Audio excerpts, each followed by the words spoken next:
All right, so good afternoon, everyone. I'm going to present my screen. I'm on the wrong slide to start off with. That is no bueno. All right, so AIT is Advanced Interactive Technology. And today, specifically, students will be introduced to and work with three virtual platforms that increase student engagement in the class setting. So our training outline, we're going to get a brief introduction into Flipgrid, Pixton, and Photopea. And students, if you would like me to spend more time on one than the other, you just let me know. So if we want Flipgrid more than we want or need Pixton or Photopea, that is fine. I'm okay to have discussions about that. So the first thing is, what is Flipgrid? Flipgrid is a fun way for educators to empower their students to speak on video. So an example for teacher use, if you are looking for student feedback on topics discussed in class, Flipgrid is a great way to get interaction with students. For students who don't want to get on camera, they can cover their camera actually and just speak, so it can be all black and the video doesn't show anything but them speaking. So I'm going to take you through a quick look at Flipgrid, and if you actually have any other questions, there's a video in the top right hand side of this slideshow that you can access if you ever need to go back for a reference. So let's go ahead to Flipgrid. Do you all have any questions as I'm going through? Not yet. Not yet, yeah. All right. Here we go. Oh, I'm getting more students. Everyone's showing up. Hello. I'm sorry. I started already. I should have waited. You have already started. We're still with another session. Okay. All right. We're just done. It's okay. You all are done. Y'all must be coming from Blackboard. No, what I'm saying, I'm done with the other one session from Mr. Blackman. Okay. All right. So nobody's here except you and I? No. Oh, no. Everyone, I have like 11 people. So I'm going to go back just and do a quick introduction. That's what I need. No problem. I'm still adding people. I see more people coming in. So good afternoon. Good afternoon. It is afternoon. Afternoon.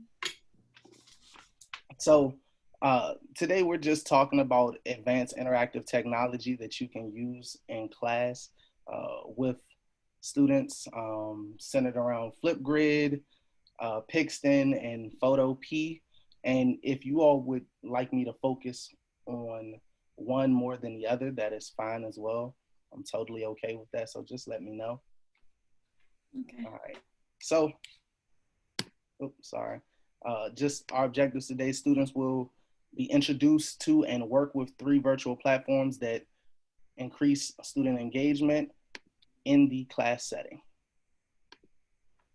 Training outline is a intro, brief introduction to Flipgrid, Pixton, and Photopea. Okay. And if you need me to slow down, just let me know. I also want you to know that I do have this slideshow available for you, and there are also videos in these slides so that you can go back and actually watch step by step how to actually go to Flipgrid and what you can do in Flipgrid or Pixton or Photopea. So if you ever need a refresher, you can go in and check it out that way. All right. So the link to this presentation. Yep, I can send you the link in the chat, and then I can also email it to you. So I'll send it to you right now. Anyway, I'm taking pictures. Oh, sorry. Let me go out really quickly and actually grab it. Grab that for you. Hey.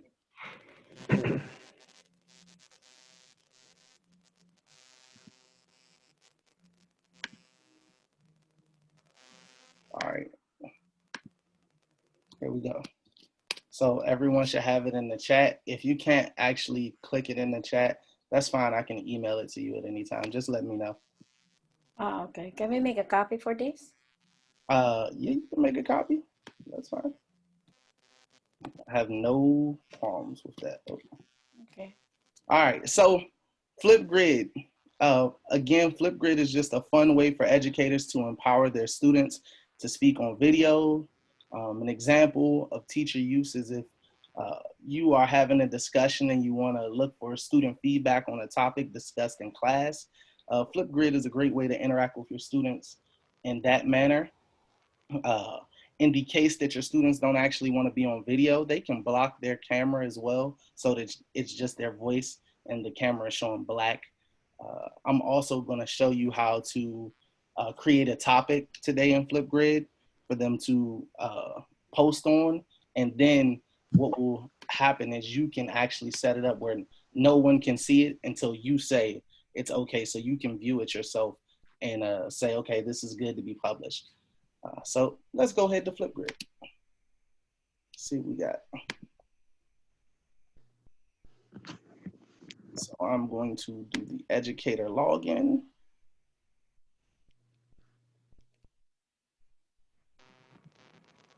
Alrighty. So currently I have all my classes up here. That's not good. I only had one response for that class. All right. So if I'm going to show you how to actually create a group first. So when I come to Flipgrid and I want to have a discussion with my students, I'm going to actually create a group. So that is the way that you actually create your class. So if you click create group, you can make this private or public. They actually recommend that you make it public, but I always do private. And you can type in whatever name you want to put there. Saunders, I'm going to use 713 because I've taught a 713 class before. And you can use student email or a student username. I do student email because it's easier for the students to actually access. So I'll allow you all a little second to go ahead and write that down if you need to. Create group is how you create your actual class. Create group is how you create your class. Mr. Saunders, can you send us the video, the recording of this? The video is in the slideshow. The slides on the right side. No, I mean the right recording corner. of this session. William wants real recording, this one. Okay, yeah, that's fine. Yeah. Okay. Or we can, if you will allow us, we can record ourselves. You can't record at the same time I'm recording, can you? I don't know. I need to take that technology training. Mr. Saunders, if they will create a group, is this similar with breakout? Say that again? Is this grouping is also similar with breakout?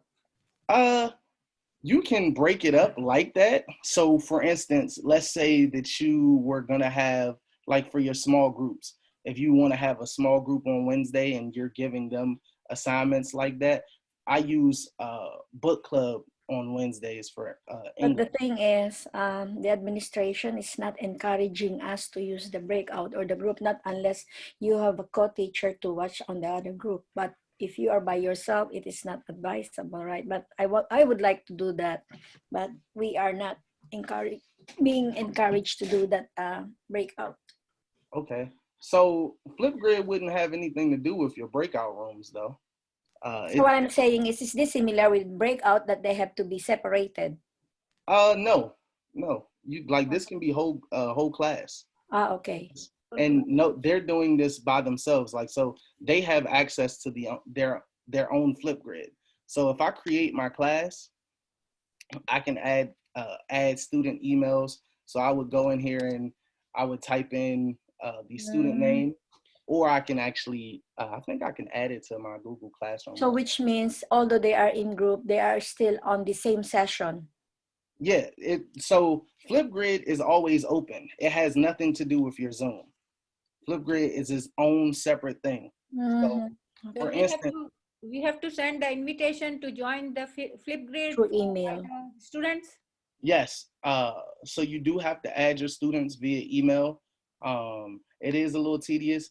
However, there is a trick in here to actually share the class with your Google Classroom. So what I just do is I create the actual class itself. And instead of actually putting an email in, I'll just put my own email in. Oh, they were the ones who will get into your group. We will not make a group and then we will invite them.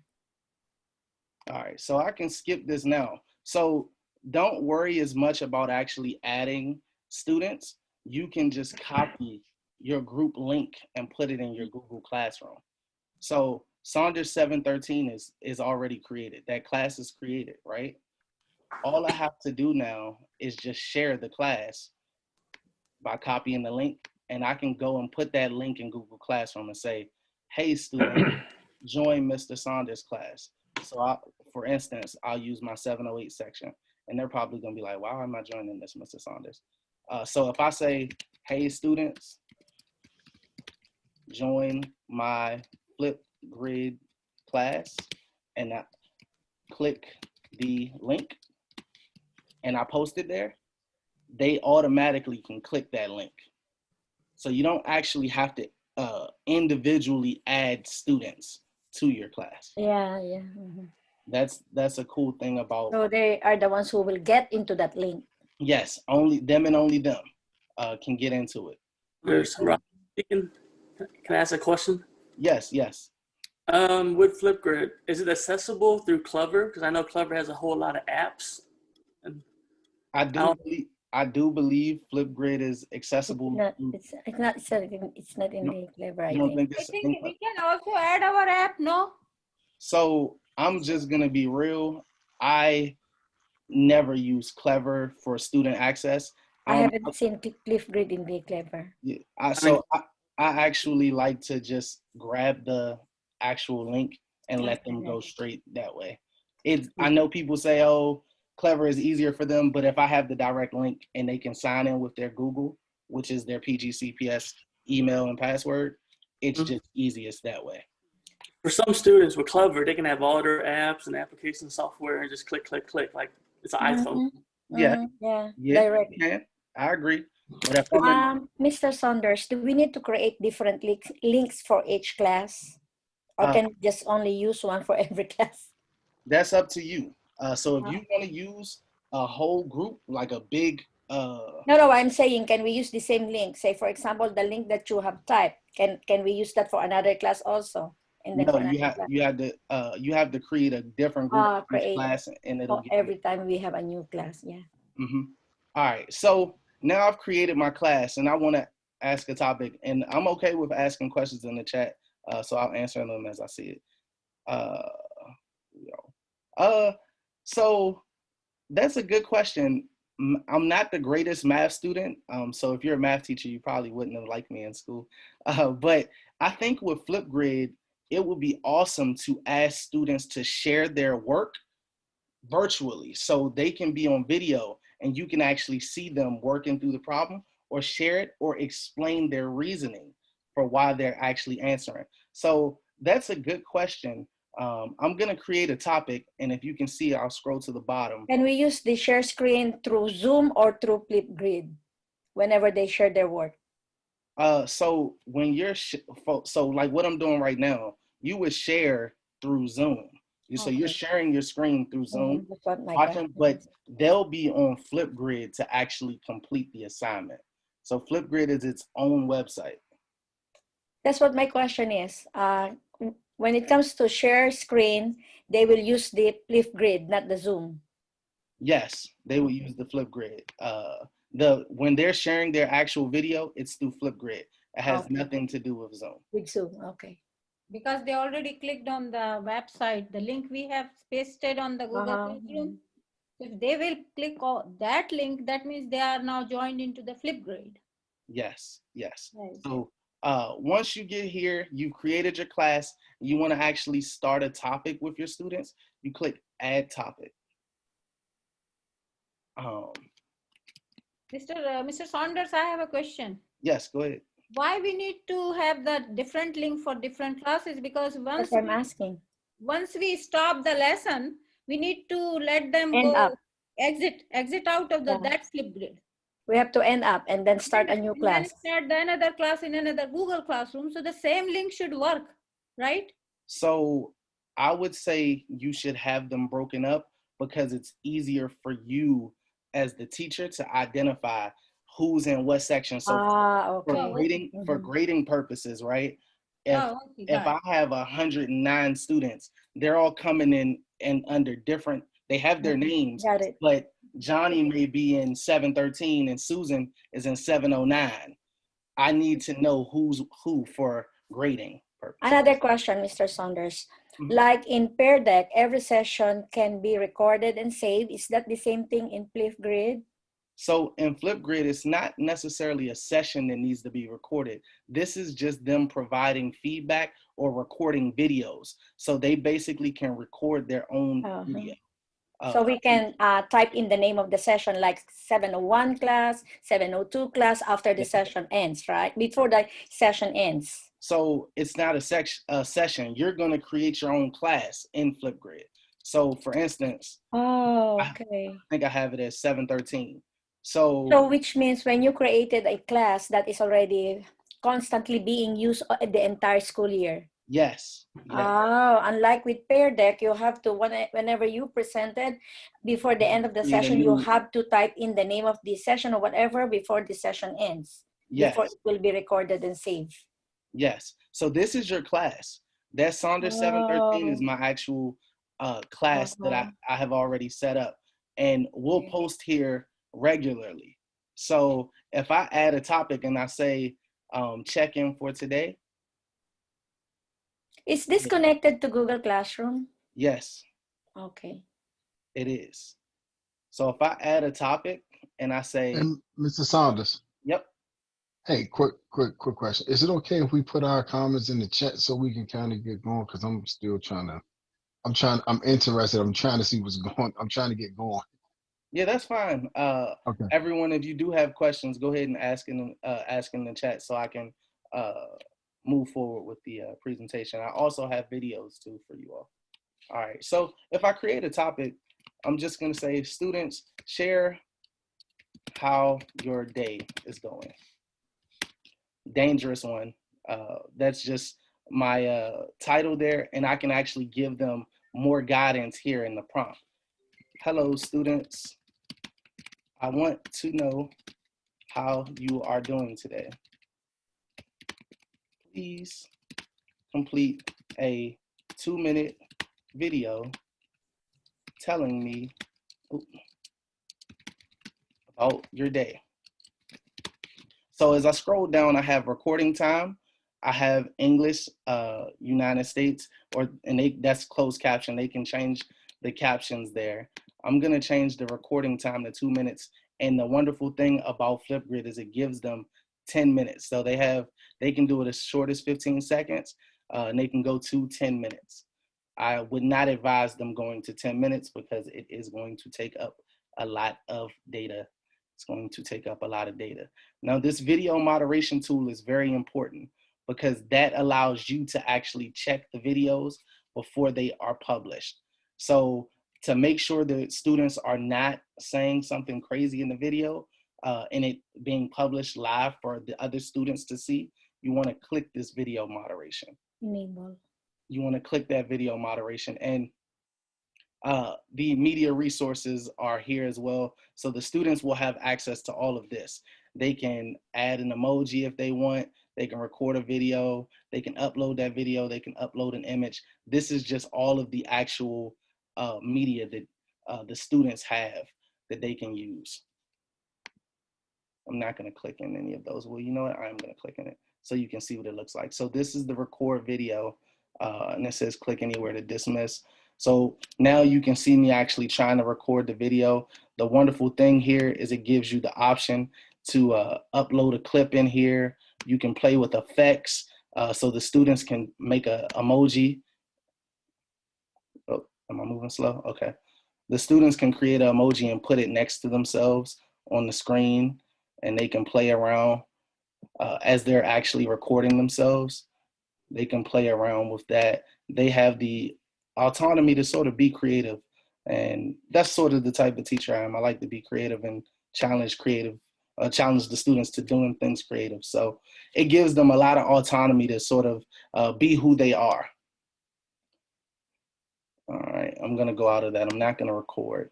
But once I create that topic at the bottom, I can either share the specific link for the topic with them via link, or as Ms. Valianca was asking, can I share it with a class? Yes. So if I have a specific class, I can share it with them specifically. So it'll go right there. And I'll just do class. And I can create it as an assignment, ask question, or an announcement. And I'll create it as an assignment. So it will go there. And I can actually have access to my Google Classroom and say, complete Flipgrid video. I can put instructions and I can assign it. I have total access to my Google Classroom from here. Hope that was helpful for that portion. And here it is. And I'll go out so that you can actually see what it looks like. So if I go to my 713 section, the actual topic is there. Let me answer a question. Okay. Yep. So the topic is there. And if I want to go in and see what the students are doing, it says I have 0 responses here. I would just click in there and check it out.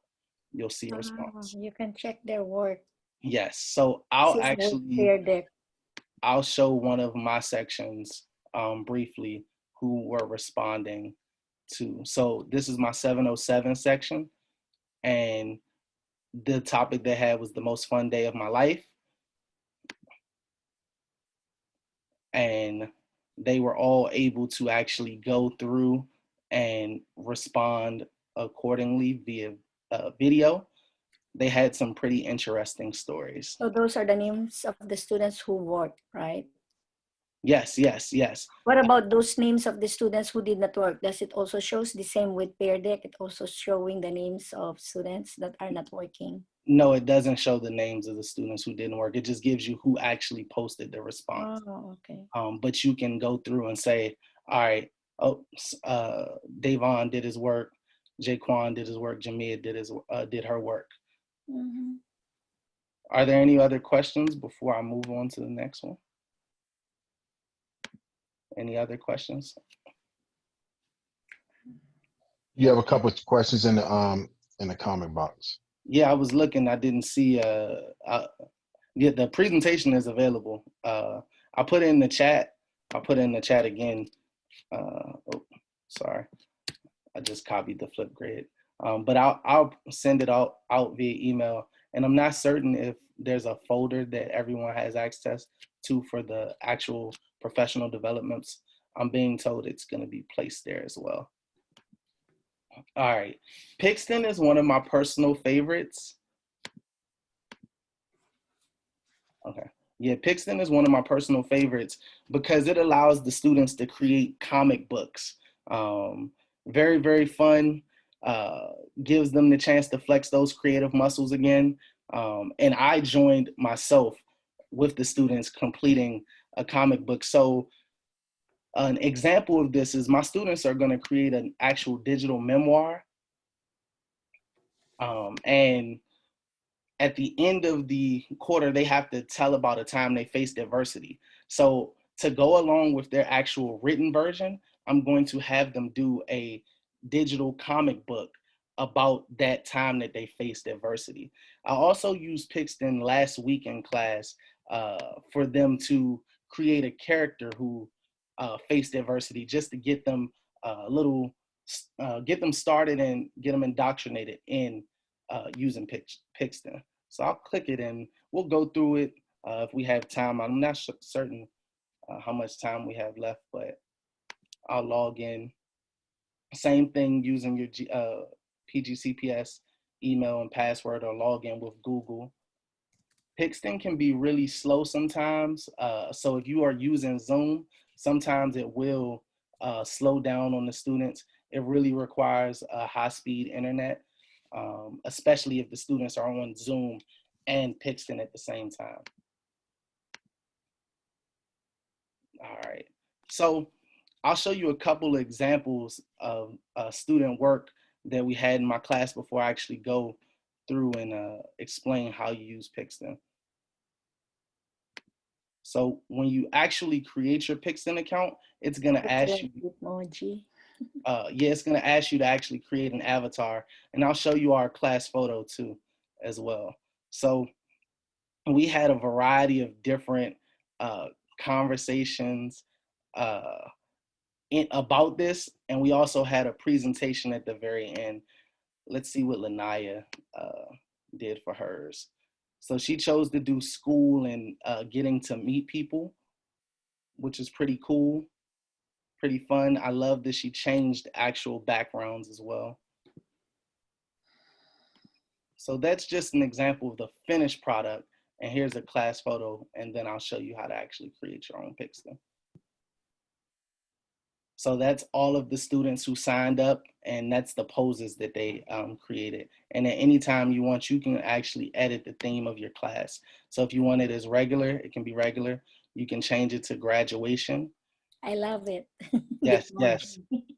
And you can actually take a photo of this or download it and send it to your parents. I definitely did that, and the parents were laughing. It was fun. This is another just fun thing to show your students and your parents. Oh, love it. So now I'm going to show you how to actually create the Pixton.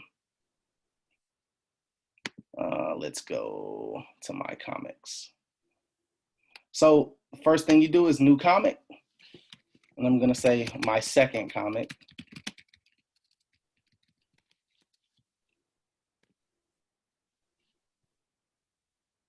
And continue.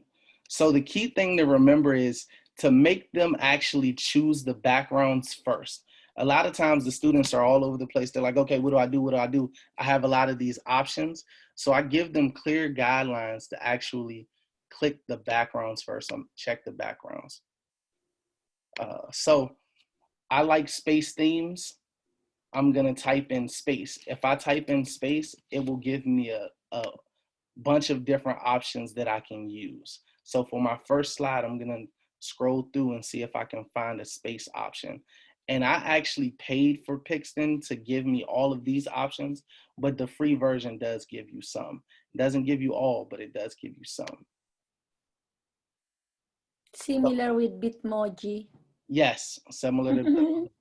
Now, if you want to add another slide or panel, as we call it for a comic book, you just click below where it says add panel, and it's gonna give you the same actual panel or same background, but you can change that. You just have to click one of the others and it'll automatically change for you. And then I'll just add one more. Can we add an image to the background that you did, the first background? So you can actually add two backgrounds, but what you No, I'm not asking for background. Another image that you're gonna put on the same background. Can you do that? So for example, the one that is showing, can I put an astronaut?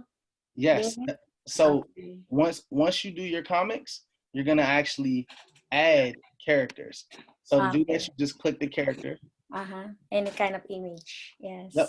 All right. Yeah. So you can change the outfits. You can change the color of the person. So you can scroll. Can we also do it anime? I mean, with animation. This is animation. Oh, okay. All right. So, I know what you mean. You mean, can you change the actions? So give me 1 second. I'll explain that. Explain that. So to add another character, I would simply just like the GIF images. No, you can't add GIF images to this. So now I've added two characters to my actual screen. Now, if I want my students to actually make them have a conversation, I would just go to words. Call outs. So they can say hello. And the wonderful thing about that, it can change as well. You can make this a thought, so it changes the bubble. You can make it a shout, or you can make it a whisper. Oh, the call outs is already there with the captions. Yep. So if you want to go back and have the astronaut actually say something, you just go back and say add words. Okay.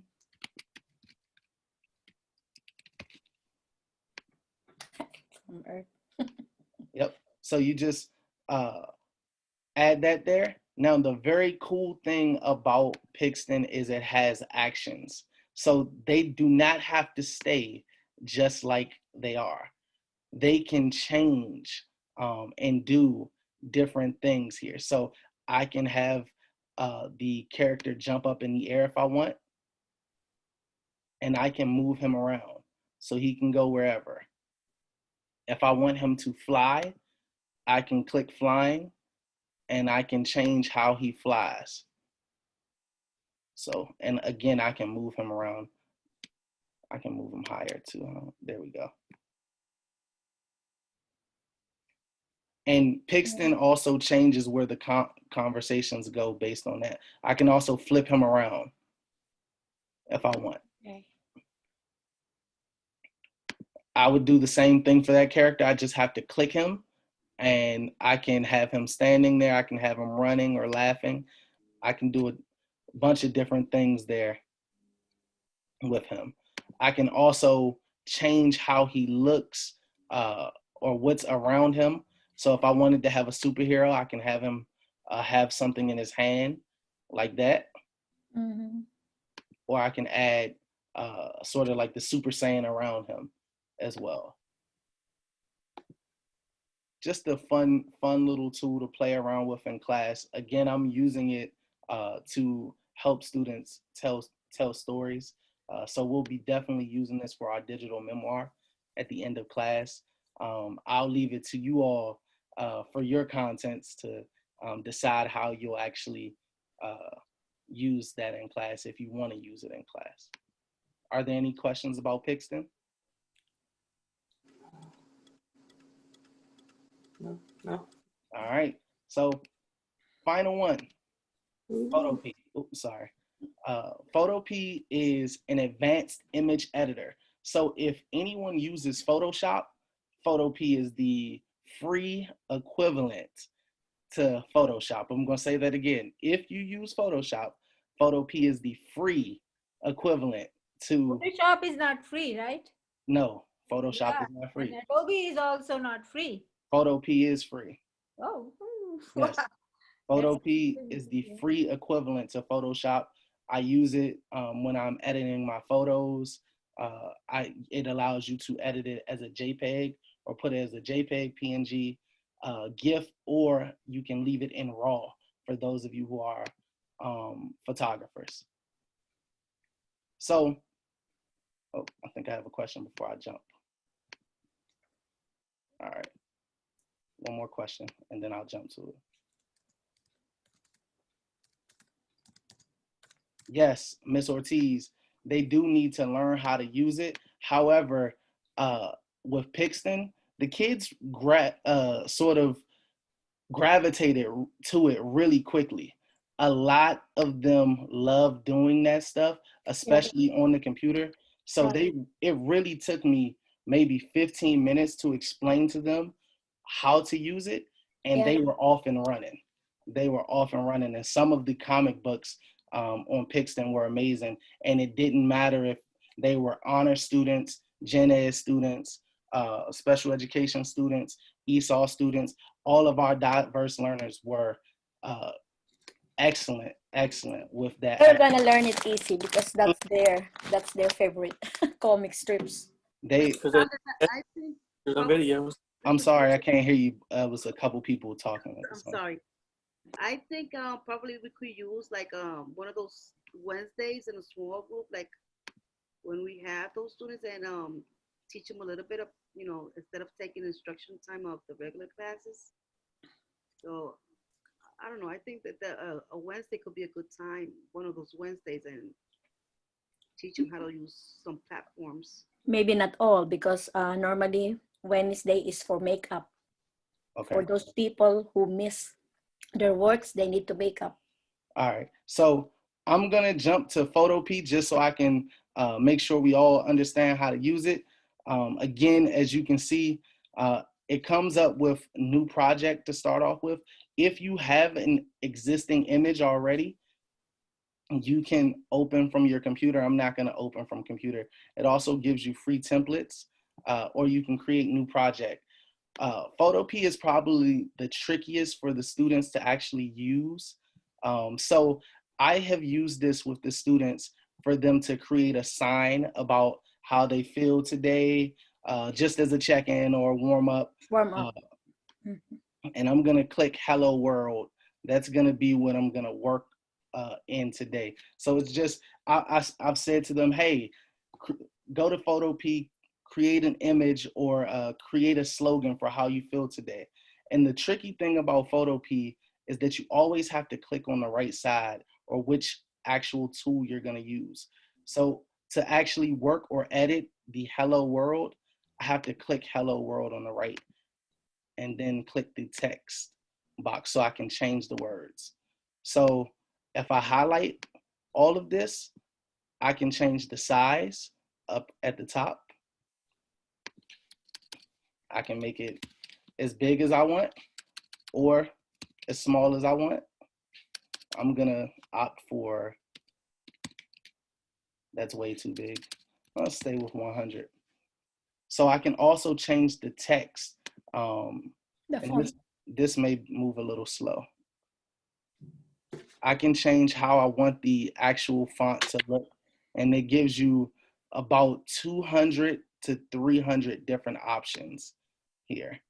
So if I want to change it to Hello World, I can, like looking like that. I can also change the color. I can make it blue, make it green where nobody can see it. I'll highlight all of that so we can change. I can make it yellow. I like that yellow. I'm a Parkdale Panther, so we're gonna go with yellow. So you can also move this around, move it around with your icon, and the students can put an image in here as well. So remember, if I wanna actually work in it with another text, I have to click on the right side where it says, what a beautiful day. I have to click that and highlight it. And I can change the text size here as well. I'm gonna make that red just because. Oh, it didn't change, hey. Maybe I didn't make it red. Oh, there we go. All right, so I can also play with the size of the font here. And again, you can add different images to this. So I think someone asked if you could like add a GIF or can you add a photo? If you want to actually add an emoji or something from the internet to here, you can as well. Mr. Saunders, I have a question. Yep, go ahead. Yeah, this Photopea, just I saw it is saying try for 7 days free. What exactly the website is for Photopea? Because it is saying try only for 7 days free trial for 7 days. I don't know where you are because I don't pay for Photopea. Oh, it's saying Adobe. It's from Adobe or no? No, this is not from Adobe. So what is, I mean, we will get the website address from your presentation, right? Yeah, or if you have it, if you already have the slideshow, you can just click the link. Photopea is actually linked, so it'll take you there automatically. Okay, great, thank you. All right. So that's just a fun little activity that you can do. I'll allow you all to play around with Photopea on your own time, but just a fun activity. I'm gonna stop sharing my screen and answer any questions that you may have. If you would like to ask me questions, or if you would like me to go back over any of the previous applications, I will. I didn't see much photo in Photopea. I didn't see you. Oh, you didn't see me add a photo? Like editing photos and stuff. Okay. I don't really want to add my own personal photos here.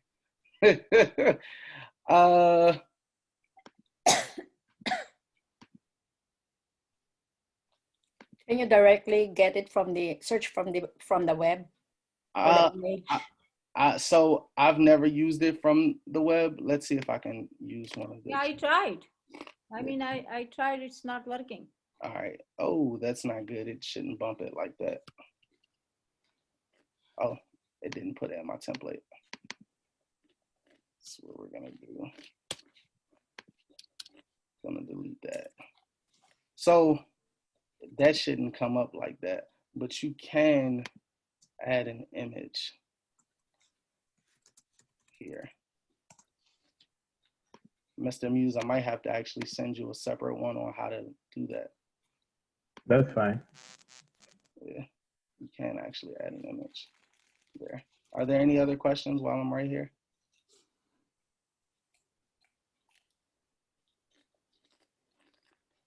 Stop sharing my screen again. All right, well, I will go ahead and let you all go. I hope you had a good day, and I hope I was helpful. If you can, please complete the survey at the end of the slideshow. I'm going to share my screen one final time, just so that you know where it is, and I'll post the actual link to the slideshow in the chat. Make sure you grab that before you leave, because it has all of the slides there. So if you can, please complete the exit ticket there at the end, and I'm going to put that exit ticket or that slideshow in the chat for everyone.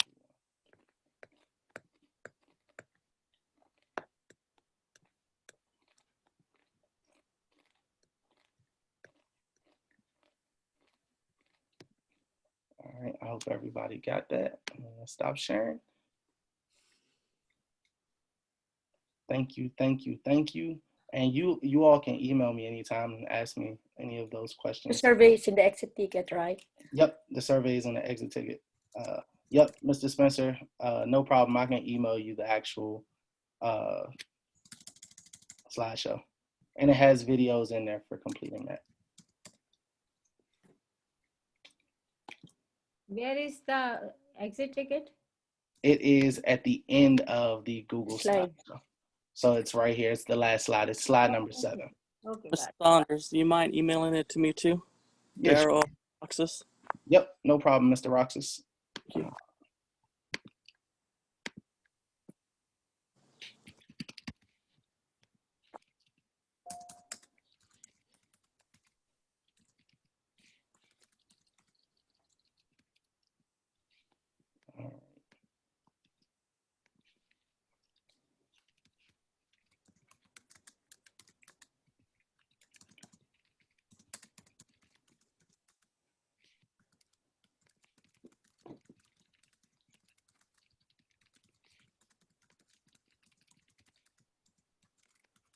All right, I just sent it to you, Mr. Roxas and Mr. Spencer.